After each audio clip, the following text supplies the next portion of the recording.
Welcome to a tutorial on the weaving of today's most popular type of St. Bridget's cross, the four-armed or four-legged cross. This type of cross is made by doubling the rushes over each other to form a lozenge, and the protecting rushes are then tied together at the end, first with an elastic band, which is then covered up by a rush for a particularly neat and polished look. Back in 1942, when the Folklore of Ireland Commission gathered St. Bridget's crosses from across the country, the four-arm type was only the second most popular type, behind the single and multi-diamond crosses, for which I have a link in the description below. Many of these four-armed crosses were submitted from the northern counties, from Leinster and the Midlands, and the majority of crosses were made from rushes, like the one on the left, but some also from straw, like the lovely example on the right. But now it's time to learn how to weave one. Pick up your first rush and hold it at the halfway point. Then pick up your second rush, hold it at the halfway point between your thumb and index finger. Squeeze it and wrap it around your thumb. And then wrap that rush around the first one at the halfway point. Squeeze it there and hold it. Pick up the next one, fold it at the halfway point, and wrap it around the second rush. And then push it right against the vertical rush. Pick up the next one, fold it at the halfway point, and wrap it around the previous rush. Tighten everything up and give it a quarter turn anti-clockwise. And that's the hard part out of the way. From here on, it's the same thing. Pick up the rush, fold it at the halfway point, and wrap it around the previous rush. Make any adjustments there if necessary. Give it a quarter turn anti-clockwise. Next one, fold it at the halfway point, wrap it around the previous rush, and give it a turn anti-clockwise.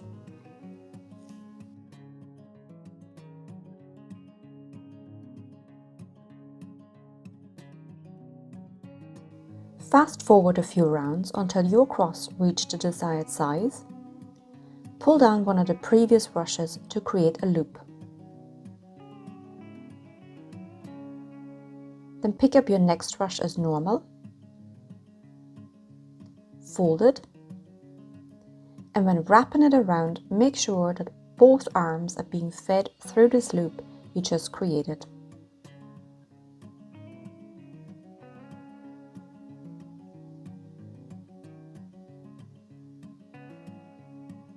Then tighten everything up and that all rushes are secured.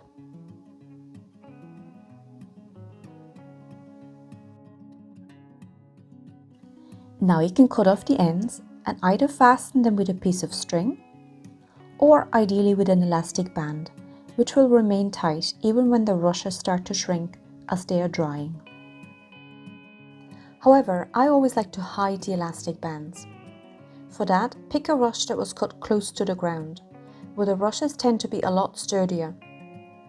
Leave the lower few centimeters intact and flatten the remainder, before feeding the top end through the elastic band.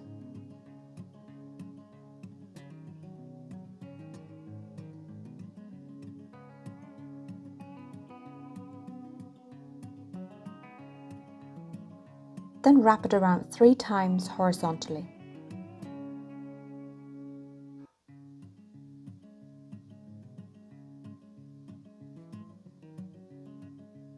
And a 4th time diagonally. Hold everything in place and turn the cross around to look for a good spot to fit through the sturdy end of the rush.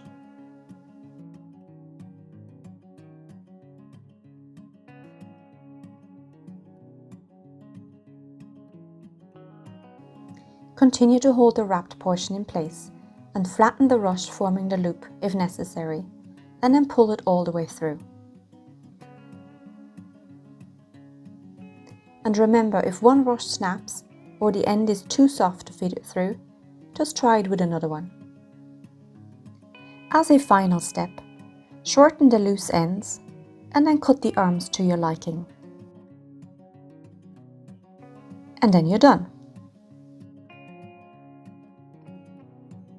And here comes the assistant, having a go at the cross making. His name is Fionn, and nothing really happens in the studio without him. So stay tuned for the occasional appearance in future videos.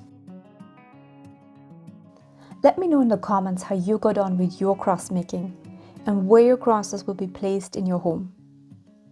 Hoping to see you in one of the other weaving tutorials. All links are in the description below.